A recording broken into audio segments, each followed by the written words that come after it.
ఆ మనిషి మంచోడు కాబట్టే గెలుస్తూ వచ్చాడు, ఆ మనిషి మంచోడు కాబట్టే ప్రజలు ఆశీర్వదిస్తూ వచ్చారు.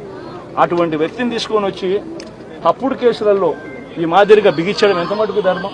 జగన్మోహన్ రెడ్డి గారు పిన్నెల రామకృష్ణారెడ్డి మంచోడా? ఈవీఎం పగలగొట్టినట్టు అడ్డంగా దొరికిపోయిన దొంగ నీకు మంచోడా?